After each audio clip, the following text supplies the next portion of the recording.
నేనంతా నీకు. నువ్వు వద్దు నాకు.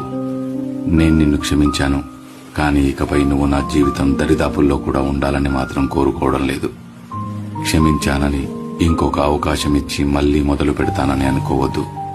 ఎందుకంటే క్షమించడం నా కోసం, నా మనశ్శాంతి కోసం, నన్ను నేను పునర్నిర్మించుకోవడం కోసం, నిన్ను చేరాలని వేసిన తప్పుటడుగులు సరిదిద్దుకోవడం కోసం, నీ మెప్పు పొందాలని ఖర్చు చేసిన సమయాన్ని తిరిగి పొందడం కోసం, నా మనస్సాక్షికి విరుద్ధంగా నటించి శిథిలమైన నా ఆత్మ గౌరవానికి జీవం పోయడం కోసం.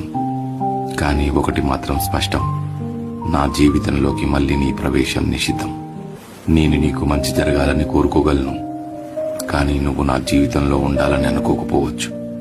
నా మంచి మనస్సుతో నీ శ్రేయస్సు కోరుకోగలను, కానీ నా తలుపులు ఎప్పటికీ తెరవకపోవచ్చు.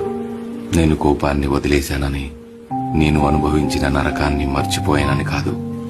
నిన్ను క్షమించడం అంటే జరిగిన దాన్ని చెరిపేశానని కాదు. మర్చిపోవాలనుకున్నాను, పోతాను. నాలా బాధపడేవారికి నిజంగా కావాల్సింది క్షమాపణ కాదు, వారి దృష్టిలో వారు కోల్పోయిన స్థానం. అందుకే ఒక వ్యక్తి క్షమించబడవచ్చు, కానీ తిరిగి స్వాగతించబడరు. ఇది స్పష్టత, ఇదే పరిపక్వత, ఇదే